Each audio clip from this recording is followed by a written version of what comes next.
Well, Johnny, it's good to see you again. It's been a while. Um, let's uh, let's start with the question that you were asking about right livelihood, and you said something very interesting. You said that people don't talk about it very much. That's kind of funny because I remember it being talked about a lot. Mm. And maybe we could go so far as to say that they talked about it a lot, but they don't talk about it much anymore. Maybe that was it, because the times that I remember when there was a lot talking about was way back when, 1970s, the 1980s, and that kind of stuff. Um, and it may have been talked up uh, partly because it was kind of one of the new kids on the scene. And so now it's kind of like a forgotten child. Mm. Um, the first thing that we can say about the right livelihood is that yes, it is one of the Eightfold Noble Path factors. It is part of the method for freedom. And so if you have a job, that the job itself, in order to make the job successful and productive, means that everybody, not just you, but everyone who has that profession or that kind of occupation, lies to people in order to be successful in the business. That's either the manufacturer himself that is over promoting his own merchandise that he's manufactured, or it's a salesman who didn't make it and is still talking it up to the person who's wanting to buy it. In the sense of, so in that regard, we have actually just nailed one of the professions that the Buddha has on his list, is buying and selling. Now, a Mm. lot of Westerners, when they see that, they separate it out like it was three words, buying and selling. And so they look at the buying, and that's bad. And we look at the selling, that's bad. But in fact, in the Pali, the word buying and selling is just one word. And that it has, in fact, that would be the word that they would have for business. So if you were in business, you probably got wrong livelihood. Sorry about that. Let's go look why. Yes, let's go. All right. But first, let's understand that there's ordinary ways of looking at it and noble ways of looking at it. And Hmm. in the ordinary way of looking at it, it's kind of like a rule or a law or uh, a gotcha or a finger pointing device. Nah, nah, nah, nah, nah. That's the ordinary way of looking at it, and that's the way, in fact, that morality is taught to children. Mm. And that, in fact, the precepts themselves don't even have right livelihood as one of the items on the list. In the precepts, the right livelihood was not mentioned. That right action is broken down into several groups, leaving right speech as an item, and then they left off the item of right livelihood. And I think part of the reason for that is because these precepts are designed to teach kids who already have right livelihood. Being a mooch on mommy and daddy is right livelihood, so long as mommy and daddy are agreeing to it. Hmm. Yes. That in fact that's what mother's milk actually is right livelihood for the baby. Mm. He gets the nourishment he needs, and all he does is suck. Yes. Play on words there, by the way. Yes, yes. I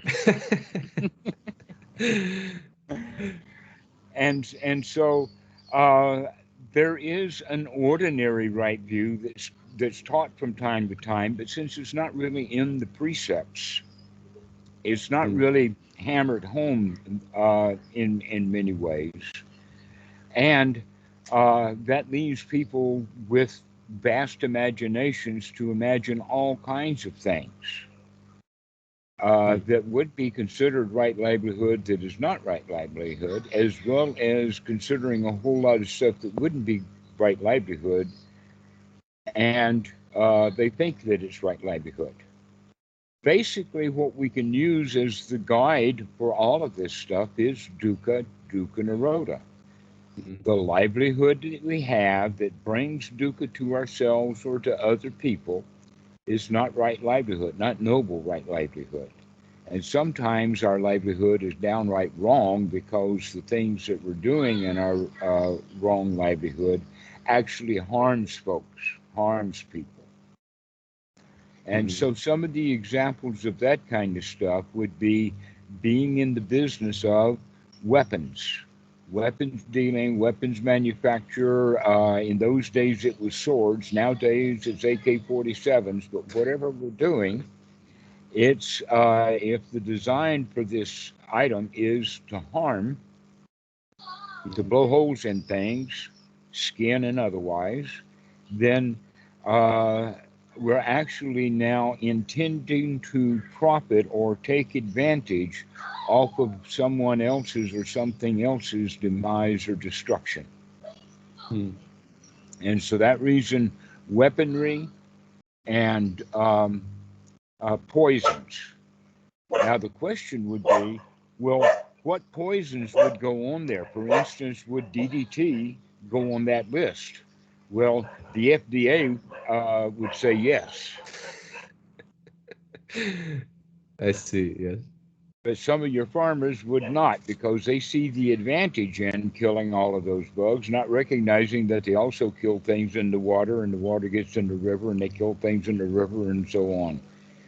And so basically what we're going for with the understanding of right livelihood then is not causing harm, not doing damage, either to other people or to ourselves.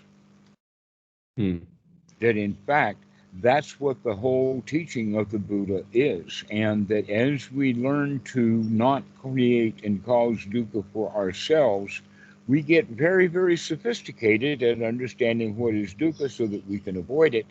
And then we avoid shoveling it on other people. Because we recognize this law of karma that's in there, that if you give people a bunch of crap, they're going to give you some of theirs back. That's just how things are. Yeah. And so an example of that is the gun manufacturers are now being sued in the United States by guess whom?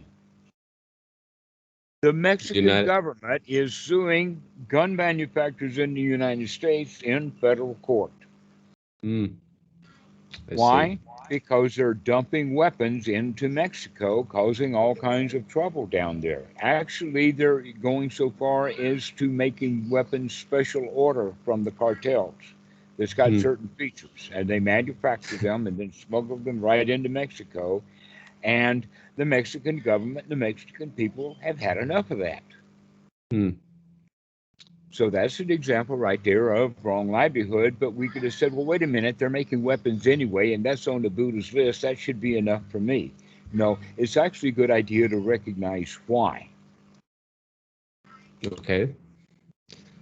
That in fact, what I'm really talking about now is that I've made a shift from the Eightfold Noble Path into talking about the teachings to the Kālāma people, where the Buddha says, do not take a teaching based upon tradition, or based upon your teacher's knowledge, or based upon the fact that it was written in a book, or it's hearsay, or common knowledge, or you heard it on the street corner, or my best Buddha buddy told me this, or any of that kind of stuff.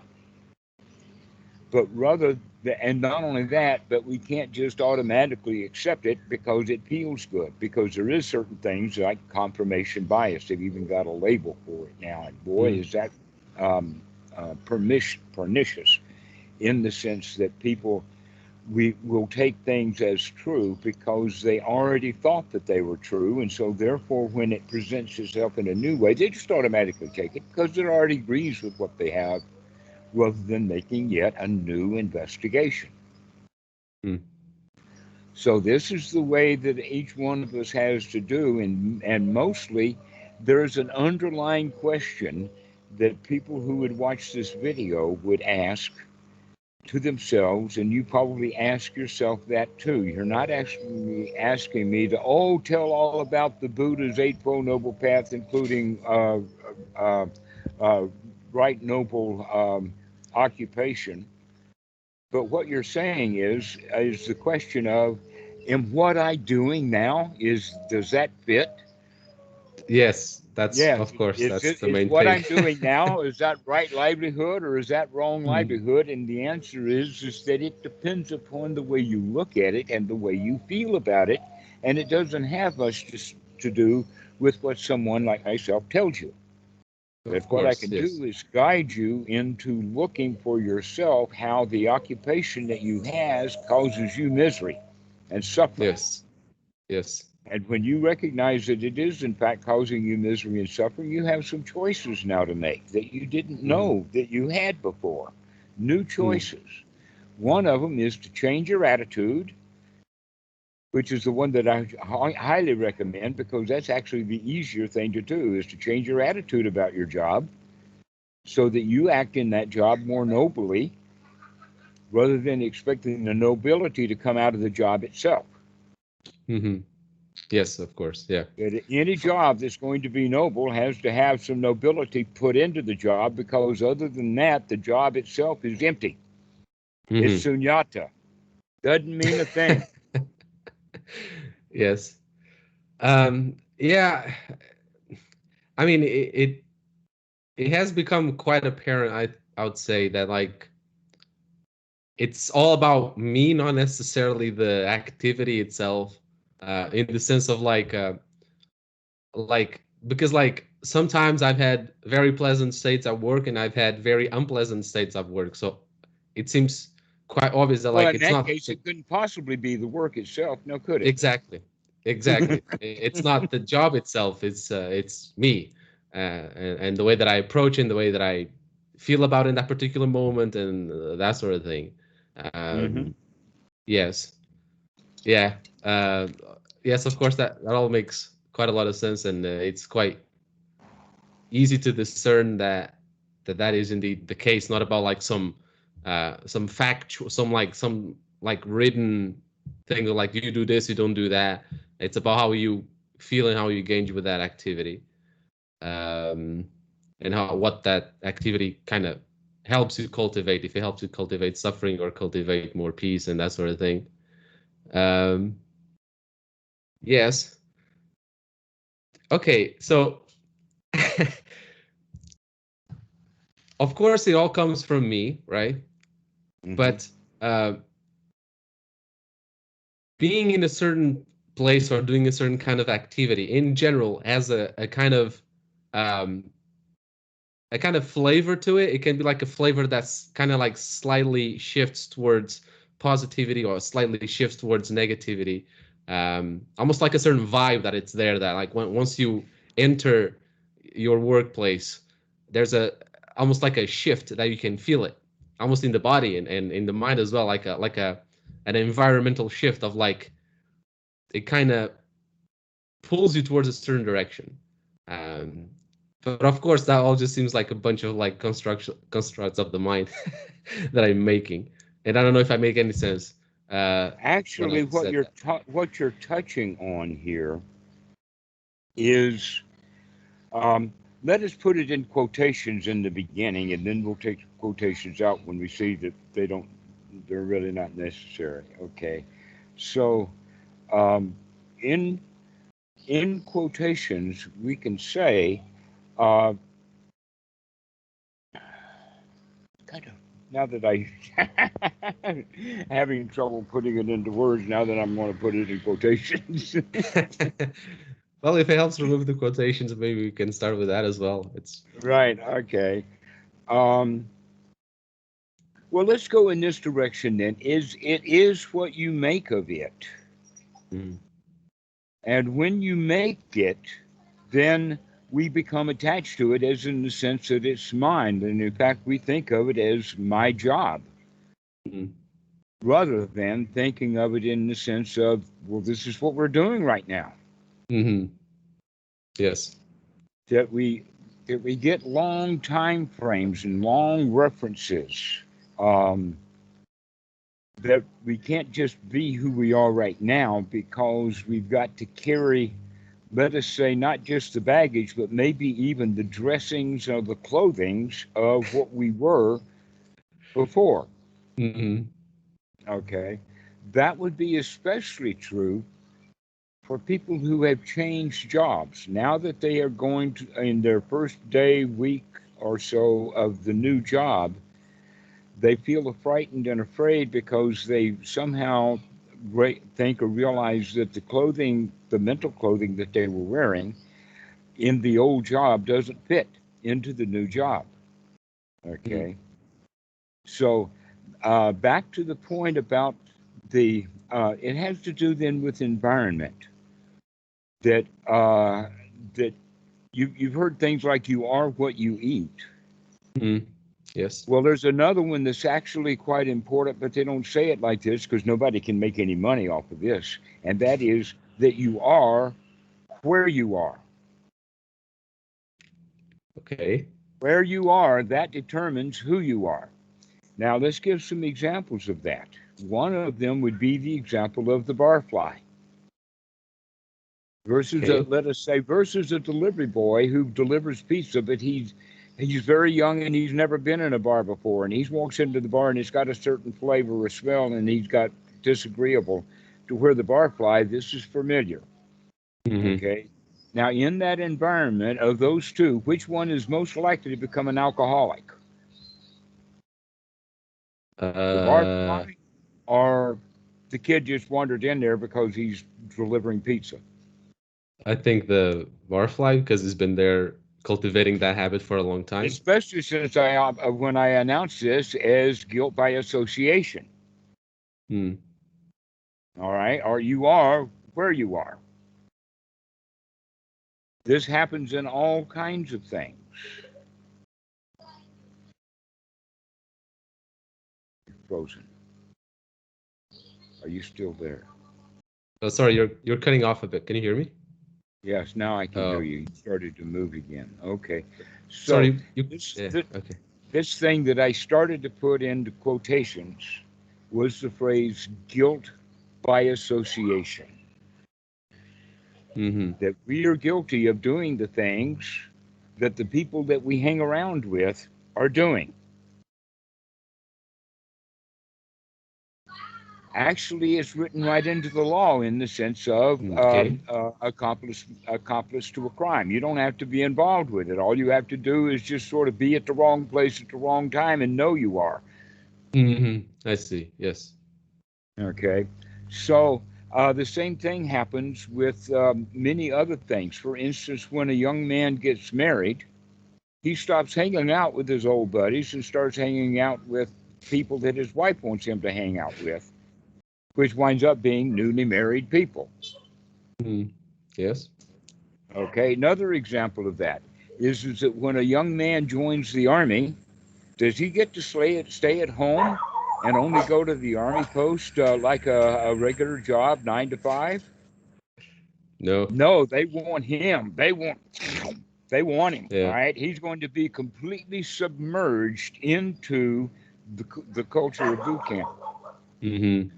Another example of that is language immersion. If you really want to learn a foreign language, you don't stay in a culture where they don't speak that language, trying to learn it out of a book or online or something like that. No, if you want to learn Thai, you come to Thailand. Mm-hmm. Okay, Right. immersed into the culture. So jobs are like that too. There can be two identical corporations, Mm. both of them producing the same thing. In fact, they may, in fact, be set up to where they might be in competition with each other, but they all buy their raw goods from the same people, and then they all sell their finished product to the same people. Mm-hmm. And yet, one of those places would be a wholesome place to work, an environment that is conducive, and the other one is completely unwholesome. Mm. I see. And that may be a mixed bag in the sense that one, let us say, place A may be wholesome for some people and not wholesome for others, and then place B would be opposite of that, and the people who would have a wholesome environment there will find it unwholesome, and the people who would have a unwholesome life in A will find it wholesome in B. Mm. It's, like I said, a mixed bag. Why? Because it depends upon the results of the mind. Yes. And that often the guy who runs the show is the one who determines whether this organization is going to be a wholesome organization or it's going to be an unwholesome organization. Mm. Clear example of that in politics would be the politician who is selfish and wants it only for his party versus the other one who is looking out for the greater common good. Mm. Yes. Okay, so that can be seen in corporations too. There's some corporations are only interested in their own bottom line, and other corporations are interested in a greater good. Mm. Even though their ideas of greater good may be mismanaged or off kilter or even on Mars, still, Elon Musk has a more noble way of looking at the Mm. world rather than other automobile manufacturers who are merely in it for the cash. Mm-hmm. The intention is there. You're right. So and the intention counts. Even though the Mm-hmm. highway to hell is paved with good intention, the other side of hell is heaven. And if you keep with your good intentions, you'll pass through hell right into where you're going anyway. Mm-hmm. All you have to do is pick up some skills along the way of getting out of hell. Mm-hmm. Right. Uh, so when we I like to like approach stuff as if like everything is a practice, and being whatever place we are in is a chance to practice something, uh, and we can cultivate good stuff, wholesome stuff, or we can cultivate unwholesome stuff at any place at any time. Uh, and so would it be so like right now, like the relationship that I have with my job is that it's like it's a big annoyance. It's a big place where I find myself naturally Let me ask you cultivating this unwholesome. question. Let me ask you this question. Is the company, is the job annoying you, or are you annoying the job?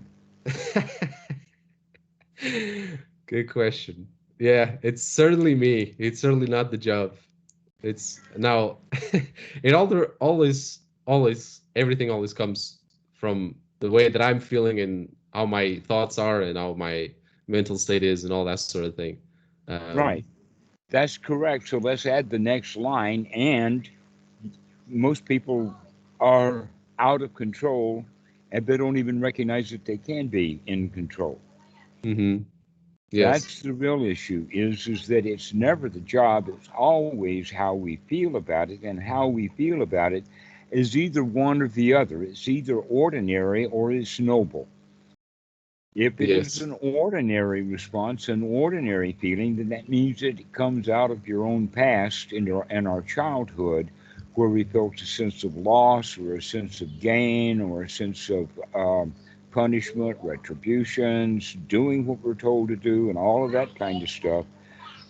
Our habits that built up so that that comes into this present moment. Mhm. But then you have that choice.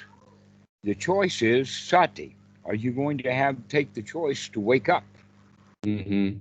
To wake up to how you feel about the job and to recognize, oh, you feel about the job the way that you feel about all jobs. You don't like them. You didn't like That's true. ABCs. You didn't like 1, 2, 3s. You didn't like Nietzsche. You didn't like Shakespeare. You didn't like E equals MC squared. You just really didn't like any of it. Hmm. And but we can always find out. Oh, it really was Einstein's fault that I was no good at math because he made it too complicated. Yeah, dismissal of responsibility. Exactly. When we do recognize 100% that we actually feel the way that we have, let us say, been trained to feel, Mm. rather than feeling about the job because of the job. The job doesn't cause you to feel in a certain way. Yeah, that's true. It is That's true. true.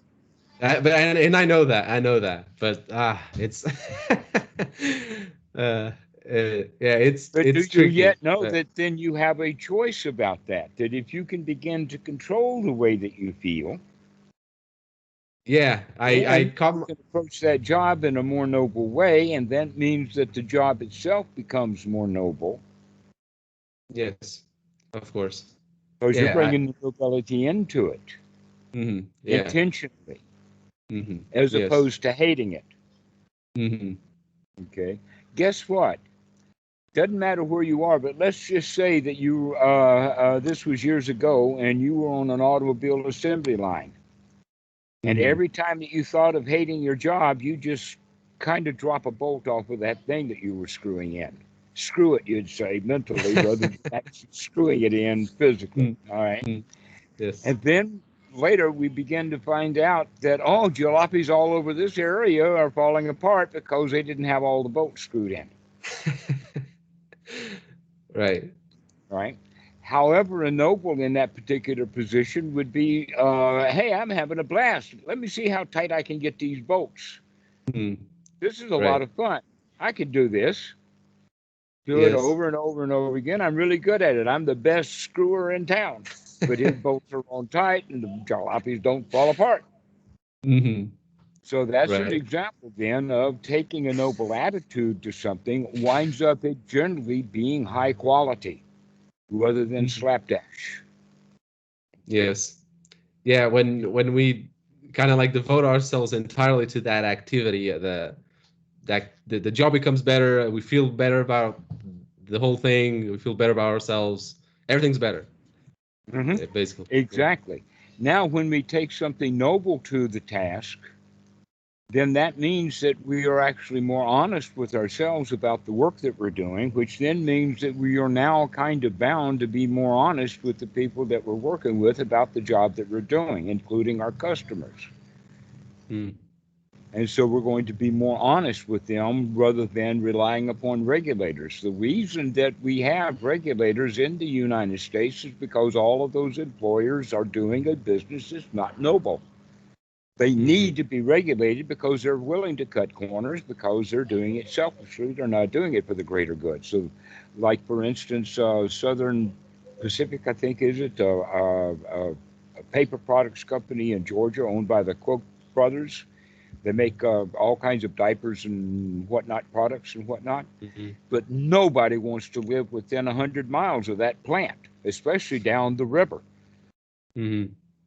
Right. because they are and so what do? They spend millions of dollars to keep themselves in political power so that they can maintain the mess that they're making. They Mm. work really hard to keep the regulators from doing their jobs. Mm. It's almost like they are intentionally harming people. Mm. Yeah. It's a kind of greediness that's all kind of consuming them and destroying Hmm. everything around. Right. And so anyone who would work at then this place, Southern Pacific, that know that the owners of it are intentionally polluting and doing it big time, that would weigh on their hearts and they would wonder, do I actually want to work for a company that I know the dirt on? Mm. Can I find a clean, wholesome company whose management has got the better good, the greater good at heart, rather than uh, and in this particular case, actually working very hard to make sure that they're screwing people. Mm. Yes. Yeah. A lot of effort in that. Right. There's a lot of effort in the oil industry to lie to people and to harm them. Mm-hmm. And so that some occupations like politics and whatnot, and in fact, you could go so far as to see that you have ordinary people with ordinary wealth, including up into the middle class, and then you have people who are really, really greedy with money. Many of them, the money was inherited, or at least a great portion of it was inherited, which means that now the individual, when he's in charge of all of that money, he's actually competing with daddy for who can be the biggest asshole in the world. Because he learned how to be an asshole from his dad, who was being an asshole to all of these people, collecting all of this money, and now Junior's got to be even a bigger asshole than daddy. I see. Many examples of that, but Donald Trump comes to mind. Yeah, I see. Yeah. But Gates, not Bill Gates, the other one in Florida, he also comes to mind because his daddy was a major politician making all kinds of trouble. So now this Gates has to be even worse than his dad. And so these are the kind of people, and for some reason or another, they're the ones who always are the most wealthy. You could go so far as to say that wealth and power corrupt. Ultimately, even if it's not ultimate power and ultimate wealth, it will ultimately, eventually corrupt. Because the money and the power become important rather than the general welfare. Yes. And so the guys who are trying to accumulate all that money are operating under a form of ignorance. And that ignorance is, I'll feel better if I get more money. It never ends. More money comes and they feel a little bit better for a little short time, and then they want money again. It's almost like an addiction that they've got to have more and more and more because it's not ever enough. Okay. Yeah. But when you're practicing nobly in the business world, that means that this transaction is good enough. This is fine. Okay. That whatever happens will be okay.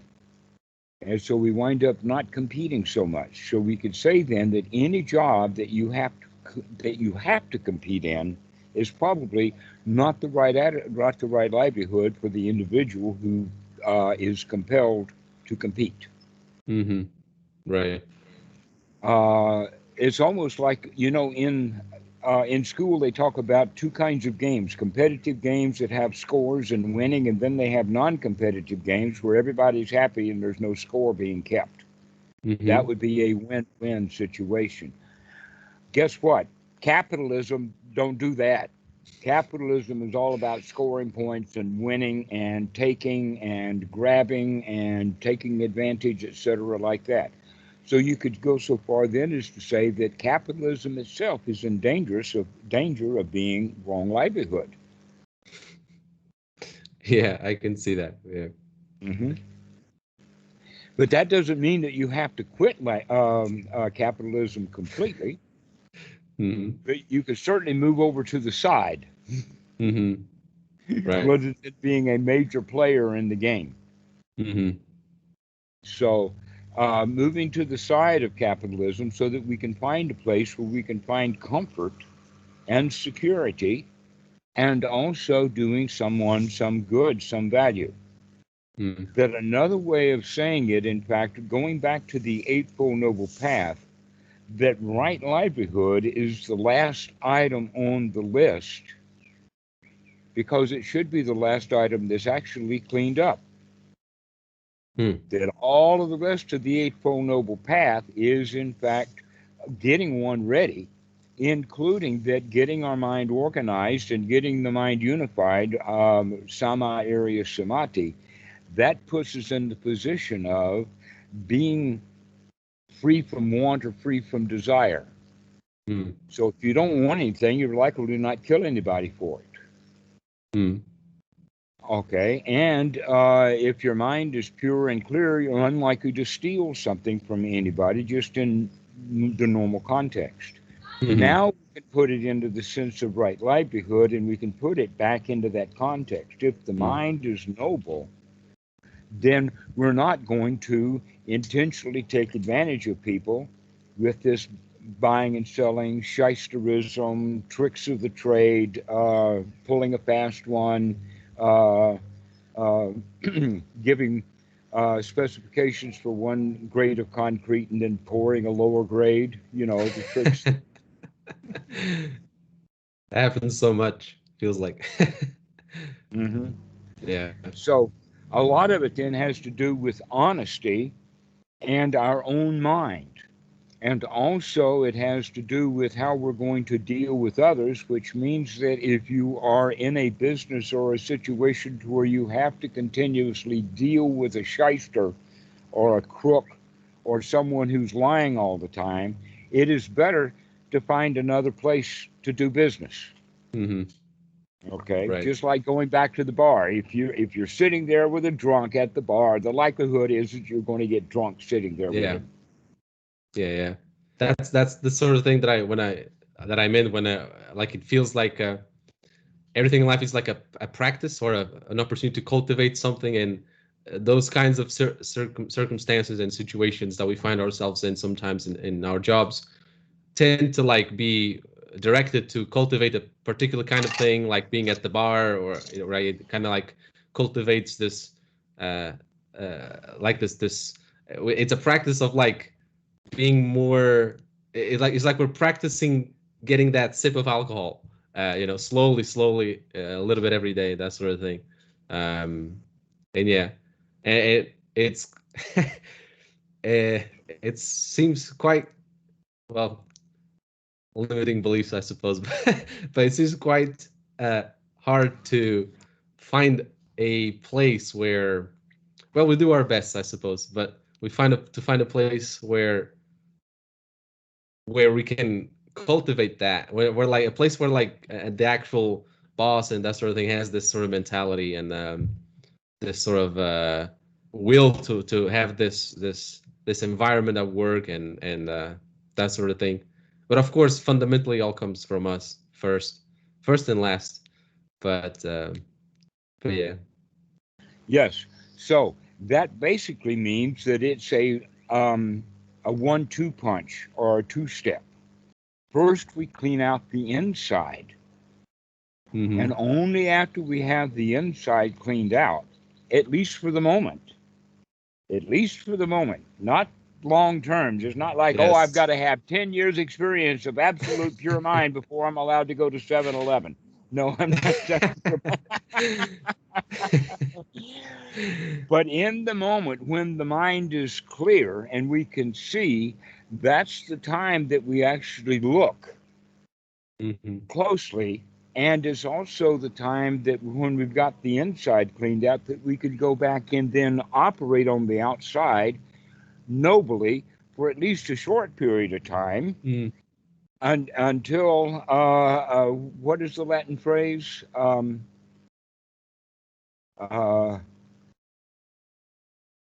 Illegitimate carborundum. Mm. Okay, which is actually is fake Latin, but what it translates to is the illegitimate is actually a better word for it, but it's translated into bastards. Don't let the bastards grind you down. If you've gotten yourself up to a noble point, you need to find an occupation where the bastards are not going to grind you down. Mm. Okay, now the word is actually illegitimate rather than bastard. Mm. I see. And so we can say that that's actually a better word to use, because when we understand illegitimate, that means that the nobility is legitimate. And the ordinary is illegitimate. It's not really up to scratch because it's always kind of looking for a way to take an advantage. Yes. It's capitalism, by the way, and that's what capitalism is all about, is finding a way of taking advantage. Yeah. So the Republicans are trying to take advantage of the Democrats trying to take advantage of the Republicans, and the rich are trying to take advantage of the poor, and the poor are trying to take advantage of the not looking. Okay, Right. so this is what it's all about. Is this we think that right livelihood means then that we've got to get something, we've got to have some advantage Mm. because everybody else is out there trying to get an advantage. They're trying to cut corners or get something. Um, it's almost like the distinction between I only want to win when the win is absolutely legitimate. In other words, I can prove, and my own friends can prove, that I won that one fair and square. Mm. That's one attitude. That's kind of a noble attitude that I'm going to Mm. win this thing, but I'm going to win it right. Mm. Okay, I'm even going to give my opponent an extra few advantages just to prove that I'm that much better than he is. Okay, Right. but the ignoble way, like Donald Trump again, would be winning at any cost. That the win is the important thing, not the playing of the game. Mm. So for the noble, playing the game is it. The winning is Mm. irrelevant Mm-hmm. because he's already won. Yeah. It the whole activity is the point, not the not The the activity of the the job is result the or. thing, not the winning and the losing and who got all Mm-hmm. the money. Mm-hmm. Right. Okay. So with this, then we can kind of make a new view of right, noble um, livelihood and change it into something that has a little bit more meaning, and that is right, noble lifestyle. The Mm-hmm. way that we live our lives is based upon the noble mind of being free from want, free from worry, free from uh, desires for things, and therefore not needing to take an advantage of anyone. Mm-hmm. And that when people see that, they can appreciate it. That it's almost like finally they found somebody that they can actually trust because everybody else they ever met's trying to take advantage of them. Mm-hmm. Right.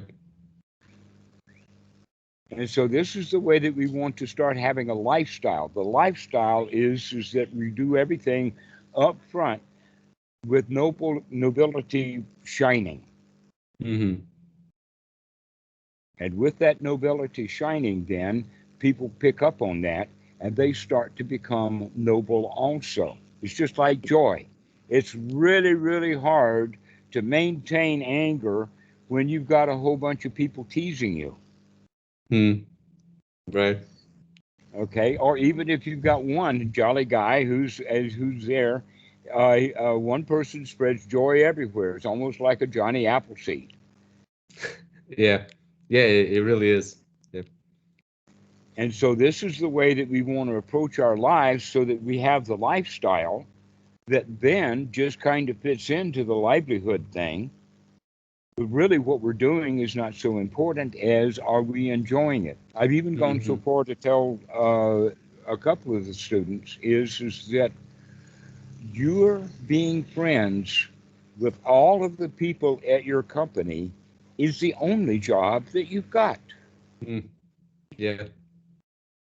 I can certainly see that because it creates uh, such a nice mental space to be in when that Mhm. happens. So.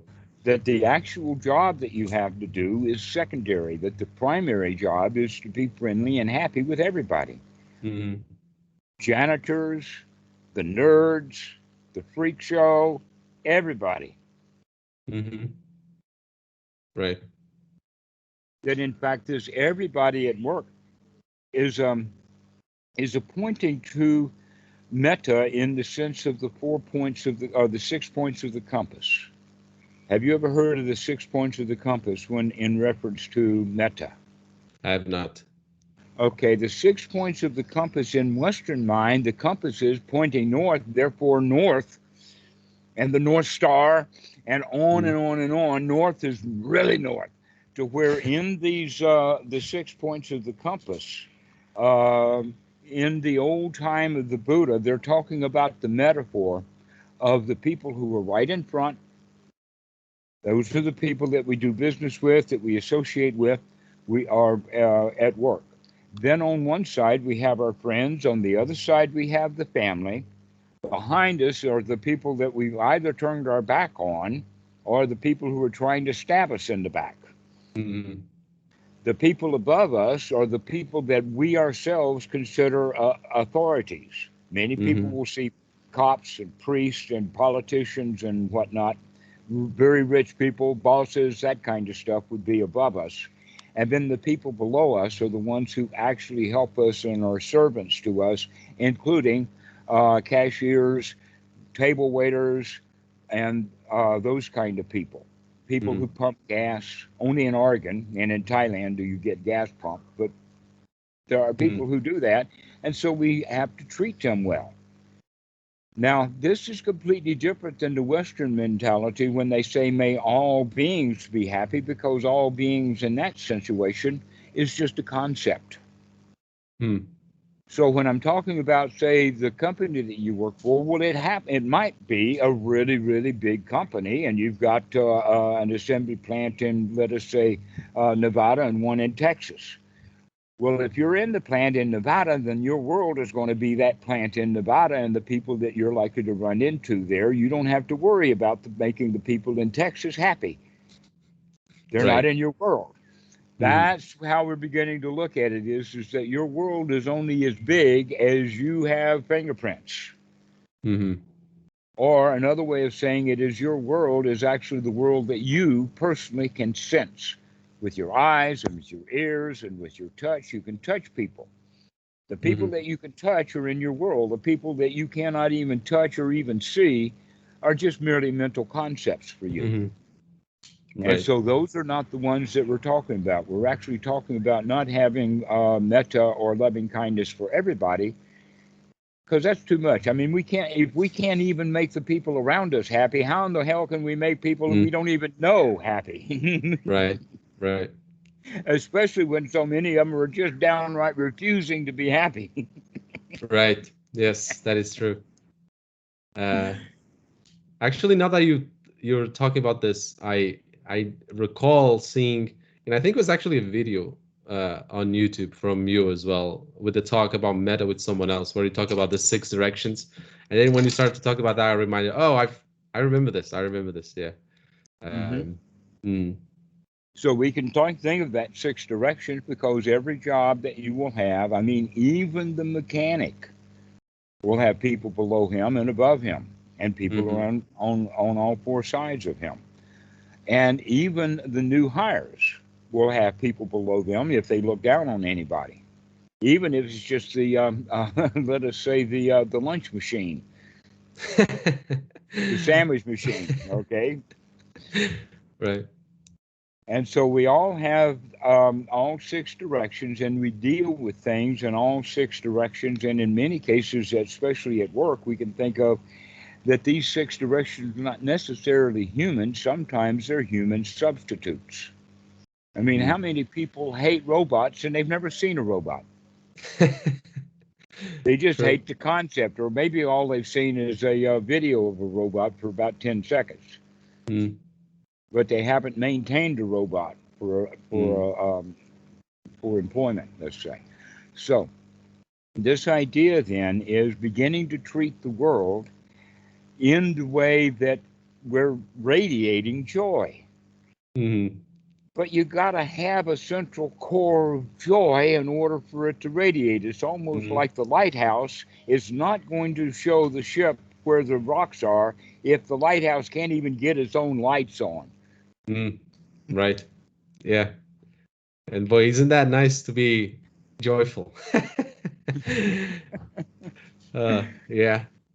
I suppose Okay. that's where our our daily practice and our constant appliance of sati and our awareness of all of our states and so on. It's I suppose it kind of starts there, and then we can kind of like spread that to well to any place that we're in, to our job and our coworkers and the people we interact with and that sort of thing. Yes, exactly. That's the way that you do it. So the sequence of events then is literally to get away from it all, get into seclusion. There, after we've gotten into seclusion, we figure out that, oh, I'm not really in seclusion. I brought all of that mess with me. Even though I left it to avoid it, I brought it with me anyway. Yeah, yeah, yeah. A clear example of that on a longer time frame is the young man who, as a teen or a 20-year-old, hates his dad. Only when he's 40 does he recognize that he's just like his dad. Mm, yeah, that, yeah. Even in myself, I see that a little Uh-huh. bit. Mm, Okay, so getting away from it all is not getting away from it all. It's recognizing what a burden we've got. mm, It's almost like the fish when it's out of water, he recognizes what water was mm, because he's got none of it now. This is also the concept of shunyata, is to mm, look at the emptiness, to recognize what's there and what's not there. And so now we have the job of cleaning the mind or cleaning house, but we want to do that without having someone else dumping a garden or a garbage dumpster full of crap on us all the time when we're trying to clean out. No, we actually want to get it clean. We mm, want to find out what it's like to have a mind really clean, and that's the part of the seclusion, is to get away from it all, get dried out, get set on fire with the Dhamma, and then we can go back into the rain and still have a parade. Yes, yeah, yeah, yeah. Of course.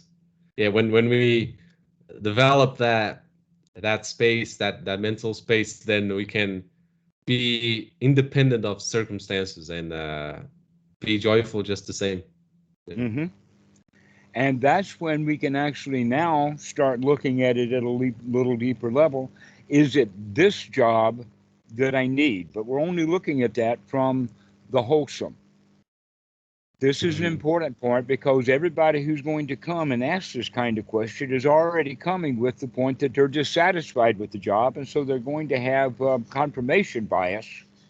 Mm, yeah. But when we clean that confirmation bias out and take a really, really good, fair, clean look, now we can see things clearly and really address the issue correctly and properly. Is this a job fit for a noble? Hmm. Guess what? All kinds of jobs are fit for a noble in the right circumstances. Janitorial jobs are, in fact, some of the noblest jobs I know. Mm, Many janitors, for instance, in schools have kept kids from committing suicide. hmm. Okay? Chef in the South Park.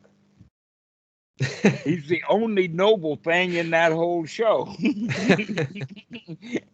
And yet he is a nothing to the people in the town. He Mm, only means something to the kids in the school. So this is what I mean, like that a cook, a janitor in an organization can sometimes be the most noble person in the whole outfit. hmm. I can certainly see that. Yes. And also, it's possible for the boss to be noble, but that's so rare. Yeah, that is rare. Yeah. But sometimes organizations themselves, like a school, has a noble intention to educate the kids. So working at a school as a janitor would be far superior than being a used car salesman lying to customers about the condition of the cars that you're about to sell them. Hmm. Right. Hmm. All right. Yeah. So this is how we're looking at it, that it's actually not the job itself so much as it's the approach that we have and the attitude for it. But once we get a really, really noble attitude, now we can see for sure what the Buddha meant by the stuff about, well, I'm not going to be making weapons because I know that that's harming people, and I'm here all gung-ho for not harming people, and here I am making AK-47s. Hmm. Right. And so, but we also have the strength of mind and the self assurance to say, well, I can go do anything that's noble. And I don't have to stand here and do something that's not noble. Hmm. Yeah. Okay. Now, there's one more that I'll give you, and that is that the Buddha actually gave an example of a Okay. man who had a noble profession. what this guy did was, I mean, this is ancient India, and you've got all kinds of really strange beliefs that wound up his sutta rules, like digging in the dirt and cutting grass or cutting limbs and all of that kind of stuff. So this is what was in India before. So the story is that this guy goes down to the riverside and finds a place where the sand and the mud have diggings where the otters or the rats or a snake or some animal has dug a burrow, and by digging it out, the way that they're digging it out, the mud and the sand more or less disconnect with each other, and all he has to do is to pick up a handful of mud. Mm. And he goes down, up and down, and picks up the mud. He then takes that mud and puts it in water to get this and filters the sand out of it. But then he uses that mud as objects that he makes clay pots and dishes and items like that, cures them in the sun. He makes it and he puts it out in the sun, and then in front of his hut, where all of this stuff is drying in the sun, is a sign that says, "Take what you want and pay me what it's worth to you." And with that, that was his job, and he actually supported his family, including his mother. Now, that's the Buddha story, because he didn't even dig in the dirt. He just picked up the mud. That's all he did, was he just picked the mud up, and that was discarded by some animal. So that would be right livelihood in the sense of taking something. But he also didn't charge money, nor did he even advertise. He just had a sign up saying, "Take what you will and pay what you think it's worth." And as he got pretty good at it, I imagine the quality of his merchandise got very good. He didn't have to sell anything. He just spent his time, making pottery. It was early in the morning, he'd go get the mud, and then all day he would have the pottery dry with nothing to do and no place to go. He had a really nice life. Boy, doesn't that sound lovely? Quite lovely. Yes. Well, if we all lived that kind of lifestyle, then there would be enough mud laying around for us to have a nice lifestyle. The problem is that some guys want all the mud. Right. That's true. Yep. So that's the whole point then, is one's right livelihood or right lifestyle has to do with the condition of one's mind and very little else. Yeah, like everything else. Right. Of course, it's all about the mental space. It becomes quite obvious. Like sometimes it's when we catch ourselves and we can notice that is indeed the case, it's so obvious. It really is. So now we've gotten a bunch of examples of things that we can see would be wrong livelihood just by looking at them. Things that actually harm people. Manufacturing weapons, selling poison, selling alcohol is also generally listed on one of those not to-do list. So bar owners. And in fact, I can't think of a more confused role than a bar owner. That's a really confused role. Why? Because in some states, he's got a really noble obligation to dry out the drunks, as well as moan with them when they're having a pity party, calling the right sort of organizations that can come and give this guy help, social workers and whatnot like that. But he's also, most of them are not interested in the social aspects of the job and how they can help people. They're just interested in getting the money. Right. Okay. So that's a rare case of a bartender who has a nobly run bar. That's unlikely. In fact, if that noble guy inherited a bar or somehow it fell upon him, the ownership of it, let's say his brother died. His brother was the bar owner, and he was just left with the bar. Okay. The thing then for him to do would to find a way of converting that business out of selling alcohol into selling something like fruit shakes or something else like that. So he could make an arrangement so that the business was not so dangerous. If that's the mindset that he has. If the Right. mindset is that you're going to be here to help people and to add to the society, and the reason that we wouldn't do that is because we've already got enough. Hmm. We're Yeah, yeah, overflowing with life. Most people, even if they've got millions and millions, even billions of dollars, is not enough. They still feel yeah, empty.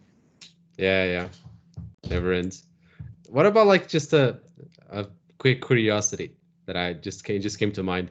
What about like how does right livelihood apply to people like monks, for example? How does that apply to them? Is it about like I don't know, like the way of like the alms rounds and that sort of thing, or I don't know how that would work. Just a funny curiosity. I know it's I have actually been there and done that experimentally on Saturday mornings at 7 o'clock in the morning on Saturdays, going down to Trade and Tryon in downtown Charlotte, North Carolina, in the business district, and go on Bendabat. I don't know why the guy wanted to go there, but the abbot wanted to go there. I think it was more of a show. But surprisingly enough, there were just enough bakeries and things open, and people brought stuff out. They weren't Buddhist at all, but they were impressed that the Buddhist monks were in downtown Charlotte, North Carolina on a Saturday morning. mm, Okay? But there's not much Bendabat done. That in fact, the Bendabat that's done in the United States is often done right there at the Wat, and that people will come and bring their stuff to give to the monks at the Wat. That's not true here. Here in Thailand, any morning that you get up early enough to go outside at 7 in the morning and go from here to Tong Sala, 12 kilometers, and just start counting the monks mm, let's see. because they're out. And it's part of the culture.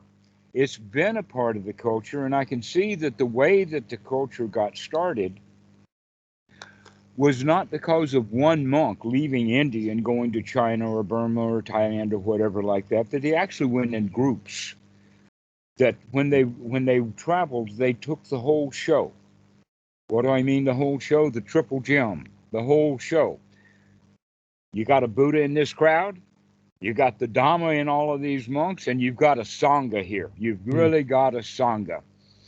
And that Sangha then, that traveling artillery section of Sangha, then can go into these places and disperse, and one of them will get enough stuff so that he can come back and feed everybody. And then they all know which neighborhoods to go to. mm, I see. Okay. So when you've got a group of people, we can figure that out. Now, Wat Suan Mokkh is really interesting because there's at least 20 different paths that monks go on, and that they kind of line up at the gate. But then I found out from one of my students that at Dam Kiem, they have a completely different route because they go out from Dam Kiem, and then they walk along. It's actually a berm that was created by digging a trench or a canal. Mm, And so, but the monks have been on top of this berm for so long that it's just a pathway that takes them down to the river. And at the river is houses and whatnot. So they walk about 2 kilometers to get down to these houses and do Vendabat and then come back. And that one of the things that Achan Meti does when he's going on Vendabat like that in fact Dam Kiem is a training monastery for Westerners. And so he'll have 4 or 5 Westerners as well as a couple of monks to go on this Vendabat.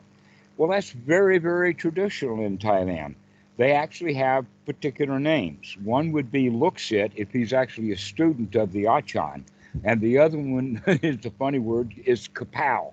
And the word Kapow is used for the word pocket or purse mm, or even wallet. Okay, and so the Kapow is the guy who is there with the monks, and his job is to carry all of the stuff that the monks wouldn't carry if they were alone. And so when the lay people see a Kapow with the monks, they go get all the stuff that they would have thrown in the trash or whatever and bring it out and give it to him, mm. which means now everybody can eat. I think I've seen videos of like in Thailand, in monasteries and monks and stuff like that. And I do remember seeing like so like the person would put the alms round on the bowl of the monk, and then there would be another person on the side of the monk that would like then pick that up and put it there, right? That's the Something. kapow. That's him. I see, I see. Yeah. That's his job, and he goes Mm. along with the monks if there's one or two. I've also seen a few, let us say, a whole line of monks, one after another, and Yes. it may be as many as 20 or 30 monks, and they're Hmm. going down through this area where the people are then giving food out, and it's almost like um, that everybody's got a little bit of food to give, and as the monks are passing down these rows of people putting stuff, sometimes you'll see the arm of the kapow reach out and grab something rather than it be put into someone's bowl. So Mm. sometimes you have a whole, but when there's a lot of monks in a line like that, this is almost always a ceremony that people have collected there to do that intentionally, just like they do at the Watts here in the United, or when they was in the U.S. when they did Mm. it there. But most of the mornings is going to be 3 or 4 monks and 1 or 2 kapow, or maybe in the case that I was saying with Dom Kiem, as many as say 4 monks and 5 kapow. But that's Mm. it. That's 9. That's quite a lot for a village to handle. Mm. I see. And so that's only kind of the outside of it. But these people in that area know why there's more kapow than there are monks. Mm. Right. They're So already familiarized with all of it. right, because they're there for training. They are monks in training. Mm. I see. Okay, so it's part of the culture here. Hmm. And it's not part of the culture in the West, and it never will be because the monks who are in the West were invited to the West by the refugees from various countries. And then those refugees that are living in the West, in the United States, will take care of those monks. Hmm. And so the monks don't have to go out on Vendabat unless they're just being adventurous or whatever, like we do Mm. for sometimes. I mean, it's actually a good idea just to get out and go Vendabat because that's how they're known in Thailand, is monks out in the morning going on Vendabat. So going out and we can expect to get nothing and be surprised. But if Mm. you're expecting to get a whole meal, you're probably going to be disappointed. So it's Yeah. better Right. just to go out with the exercise of just going out and not care too much about what you're going to get. Hmm. And you have to plan your places carefully also for that. But basically, what we're talking about then is there is skill built into the bendabat. Mm. There's a lot of skill built into it, so that it's a cooperation between the people. In fact, you could go so far as to say that the garbage disposal department in Thailand wears orange because they come every morning and collect food scraps. I see. Mm. But they don't take plastic much, and they don't take empty water bottles. That you have to have somebody else. But if food scraps, yeah, Right. we got monks. They come and take all of that stuff away. I see. Right. Now, there's another one that's kind of funny about that, and that is that Wat Chulapatan, which is the largest Wat, well, it was 40 years ago. I assume it's still the largest Wat in Thailand. Ajahn Panyananda was the abbot at that time, and he was a great fan and big friend of Bhikkhu Buddhadasa. So Wat Chulapatan, when you talk about Wat Chulapatan, that's almost talking the same as if it's Wat Suan Mok, except Mm. that Wat Suan Mok would have at most 400 monks.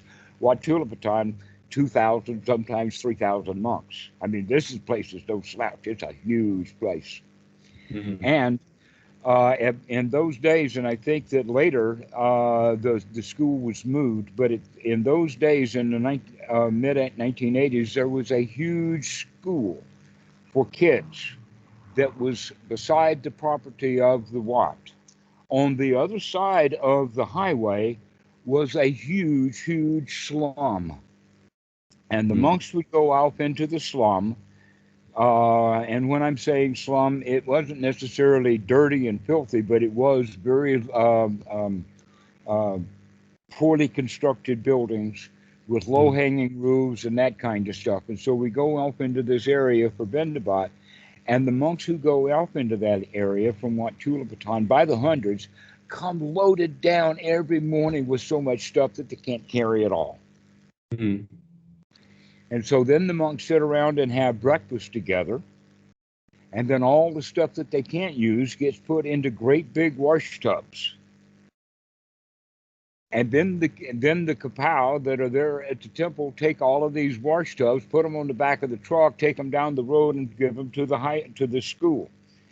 What I'm saying is that in Thailand, in this particular situation, the moms and dads fed their kids every day at lunch at the school by giving the lunch and not giving it to the kids. They gave it to the monks. I see. Knowing that it didn't have a particular label, this is from my mommy to this child, but rather that all the food that's coming out of this place is first fed by the monks, and then they feed all the kids in this school. Mm. And Almost when I saw that, comes around. This is just, I mean, this is Thailand. You do not find that kind of thing in the United States. Right. And so there's a kind of a generous spirit that has to do with being around the monks. The monks promote generosity. Mm-hmm. That's the right livelihood of the monk then, is that to promote generosity. Isn't that a lovely livelihood to have? What a lovely livelihood that is. Okay. I don't know how late it is for you. But 4:30, close to 4:30. I have another question, but I don't know if it's too late, if it's like better for another day or not. All right, let's hear it. It's about Mudita. And I suppose Mudita. Mudita. Mudita. Yes. Okay. And we have been talking about Mudita for the past hour. Yes, exactly. Yes. That's the attitude of generosity and gratitude is the hallmark of Mudita. Yes.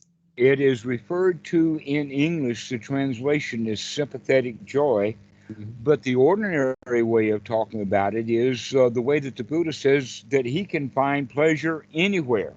So anybody who's got any joy, let me come, get a teaspoon of it because it's dripping out. But really, Mudita has to do more with you sharing your joy. The sympathetic vibration is basically what you could say is whatever note is playing the loudest, all the musical instruments tend to pick up and vibrate at that frequency. Many examples of that. One of them is rebel rousing. Another one is in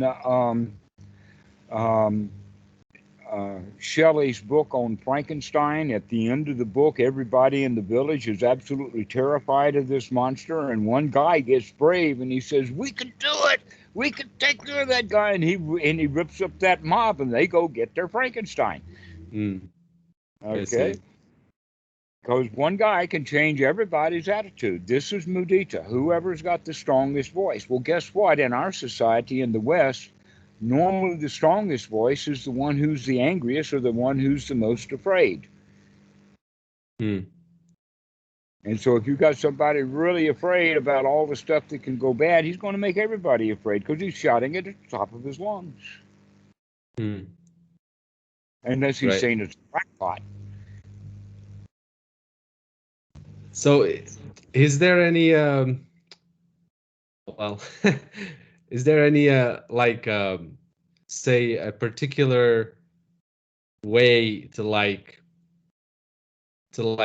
practice this kind of... Okay, I've been waiting for you to get it all out. All right, so here's the answer.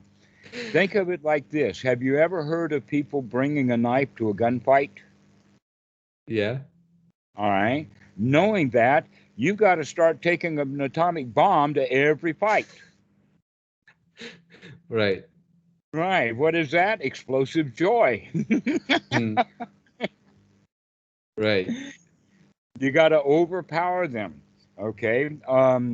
You've heard the phrase a teaspoon of sugar will help the medicine go down. Mm-hmm. A spoonful of sugar will help the medicine go down. Right. Okay. That's the point of mudita. Is if we start adding sugar, it helps the medicine go down. Mm. No guarantee, but in some cases we need a ton of sugar to get one pill in. Mm. Right. Especially if we're trying to get it down the throat of someone who's really pissed off, really angry. Right. Okay. And so normally what people will do who have a little bit of mudita, a little bit of sympathetic joy, they'll go and get completely overwhelmed and overtaken by the angry one, and then they'll slink off and say, well, it's better to have seclusion than it is to be in that. Mm. Right? Yes. But if he's off in seclusion and he really gets some joy going, then even though this guy is really angry, our joy comes right in and keeps coming in and keeps coming in, and it will Mm. wear down that anger if we have enough joy. Mm. And not only that, but in this situation, you could say that at least 90% of that spoonful of sugar is getting wasted anyway because we're just slinging it all over the place. And so we need a lot of it. We need a lot of ammunition. Mm-hmm. You need a lot of ammunition if you're going to overpower other people's bad feelings with your good feelings. But it can be done. I've seen it happen many, many times. Yes. Yeah, I think I've seen that too, and yeah. Right.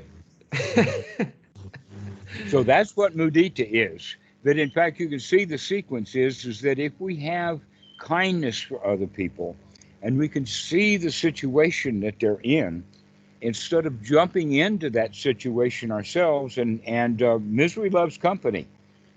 Mm-hmm. Angry Right. people want you to be angry. Yeah. Yeah, that is true. People who are weeping and poor me's, they want you to be there. They're now always going to be all right. I mean, he was so bad to you.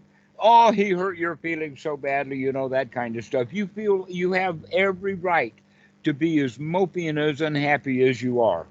He really hurt you. He really dumped upon you, and it's terrible. Yeah. And you could go the same way, and I know that people won't like it when I say it like that, is that, oh, you feel really bad because your son died. Mm. When he was alive, you didn't like him very much, but now that he's dead, look at, oh, poor me, oh, my son died. Mm. All right, so Right. we get ourselves into pity parties, and that the right way to handle that through compassion is with mudita, that you don't agree with them. That when somebody's son dies, you don't sit down and says, oh, my daughter just died, let's have a pity party together. We can Mm. communicate and connect. Right. That's not the right way to do it because now you got two people in a pity party. Mm-hmm. Yeah. So, It doesn't help anyone to leave that state. mm-hmm. So mudita means is that it doesn't matter how unhappy, sad, depressed, angry, or whatever someone else is. If you're going to deal with them, you've got to deal with them with enough joy to overpower whatever bad feelings that they have, and you have to stay there and rub it in and rub it in and rub it in until they come out of their state. Mm-hmm.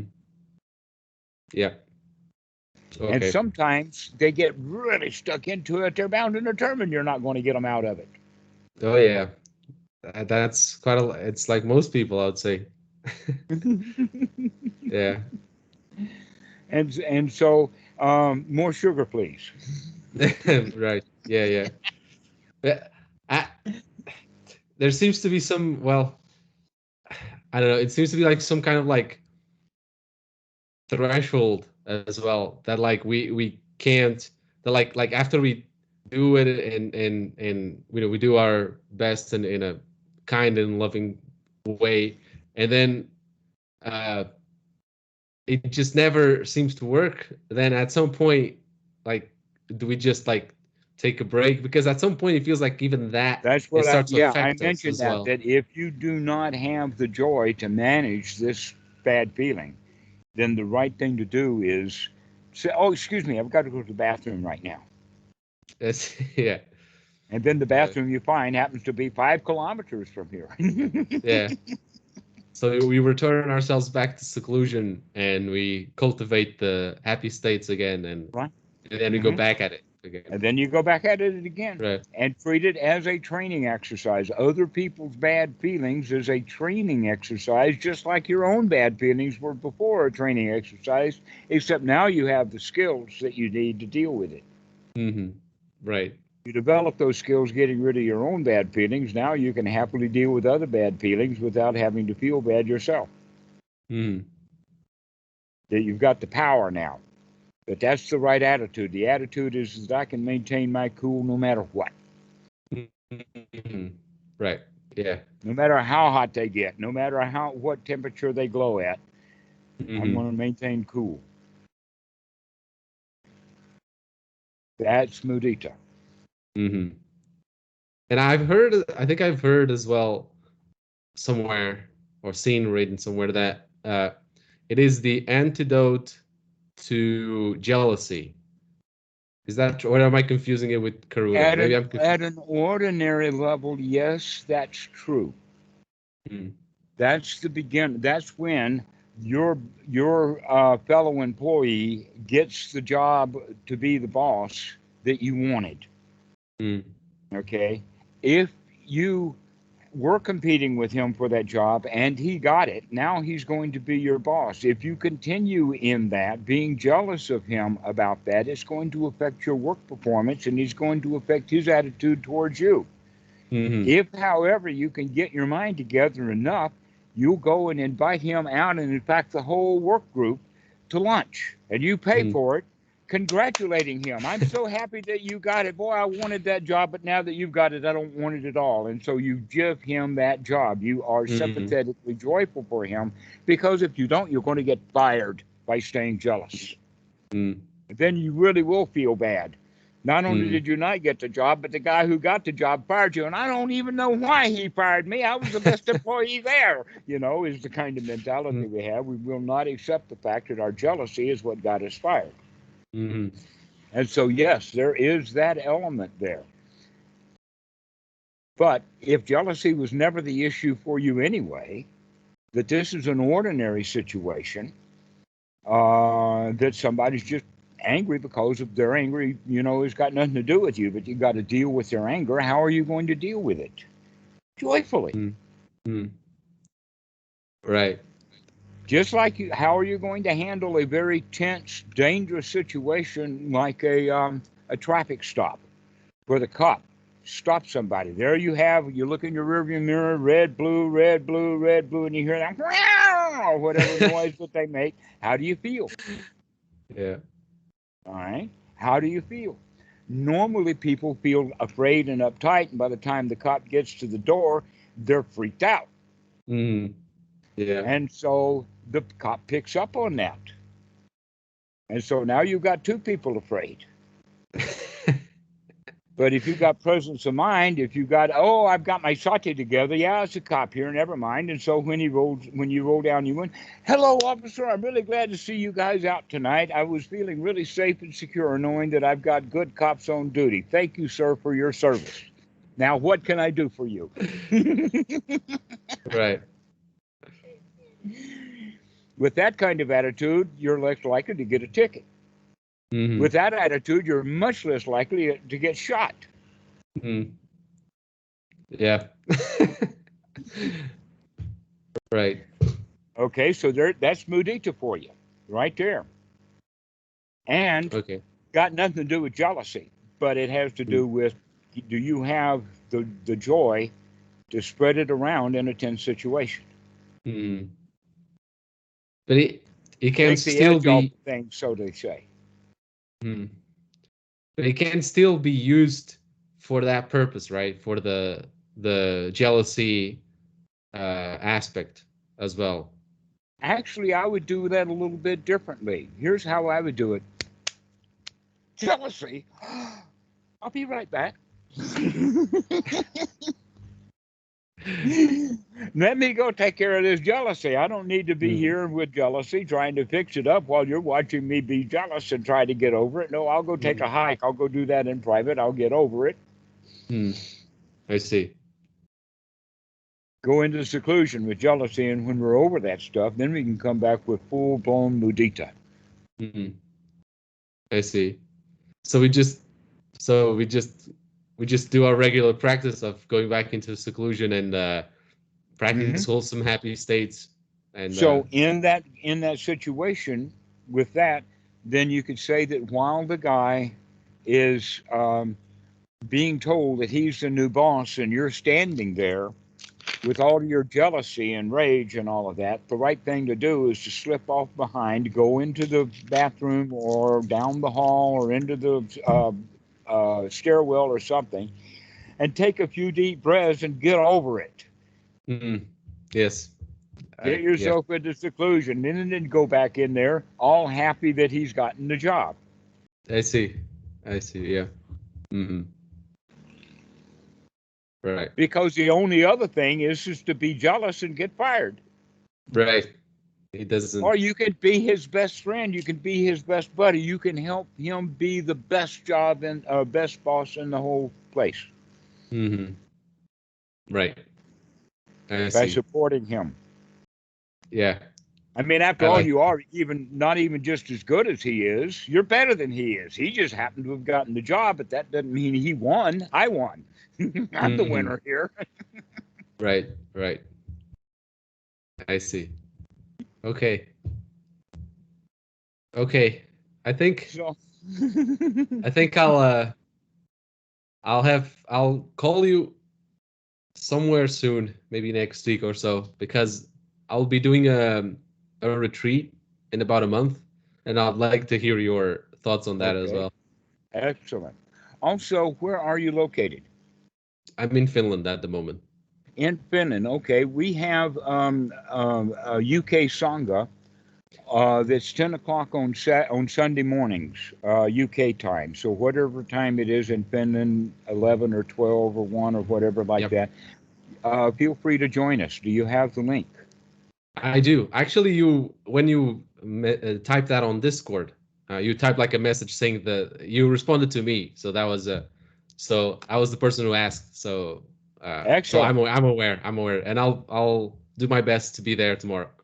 So if you can, I'd like to see you. Yes. Right. Thank you very much. Well, we will see you soon. May your livelihood be enjoyable. Yes. Thank you. Thank you very much. Right. Bye-bye. Okay. Bye-bye.